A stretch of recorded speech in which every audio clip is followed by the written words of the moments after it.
இறைவன் மேலே நம்ம பக்தி செலுத்துகிற விதத்தை பெரியவர்கள் 4 விதமாக குறிப்பிடுவாங்க. சத்புத்திர மார்க்கம், சகமார்க்கம், சன்மார்க்கம், தாச மார்க்கம் அப்படின்னு அந்த 4 விதமாக குறிப்பிடுவாங்க. இதில் தாச மார்க்கத்தை சிறப்பித்து கூறும் விதமாக நம்ம சிவபுராணத்தில் மாணிக்கவாசக பெருமான் நிறைய வரிகள் அழகாக பாடியிருப்பார்.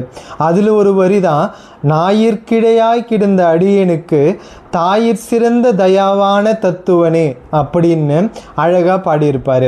இந்த வரிகளுக்கு அர்த்தமாக நாய்களை விட தன்னை கீழ்மைப்படுத்தி சொல்லியிருப்பதா நிறைய பேர் பொருள் சொல்கிறாங்க. ஆனால் இது சரியானதா இல்லை. உலகத்தில் இருக்கிற எல்லா உயிர்களுமே படைத்தது இறைவன் தான். இதில் இது உயர்ந்தது இது தாழ்ந்ததுன்னு எந்த பேதமும் இல்லை. ஞானம் இல்லாத உயிர்களே இந்த உலகத்தில் இல்லை. எல்லா உயிர்களுமே ஞானத்தோடு தான் படைச்சிருக்கான்னு பகவத்கீதையில் கிருஷ்ண பரமாத்மாவே சொல்லியிருக்காரு.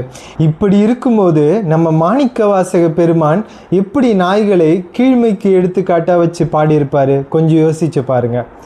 நாய்களுடைய சிறந்த குணமே அதனுடைய விசுவாசம்தான்.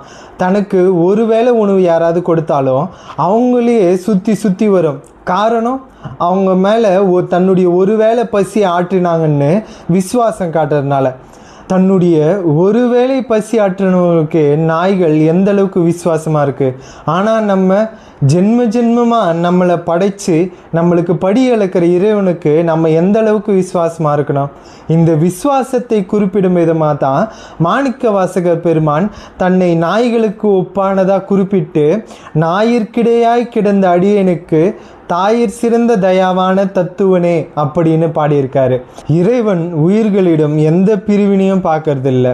எல்லா உயிர்களையும் ஒன்று போல தான் படைச்சிருக்காரு இறைவன். நம்ம மக்கள் தான் நம்மளுக்கு இருக்கிற இந்த அறிவில் பிரிவினை அப்படின்னு உண்டாக்கி நம்மளே கஷ்டப்பட்டுக்கிறோம். இதுக்கெல்லாம் ஒரே வழி இறைவன் மேலே பக்தி செலுத்துறது மட்டும்தான். அப்படி தான் நமக்கு சிறந்த ஞானம் கிடைக்கும். இதே போல் நிறைய சிந்தனைகளை, இறைவன் பற்றின சிந்தனைகளை தொடர்ந்து சிந்திக்கலாம். நன்றி, வணக்கம்.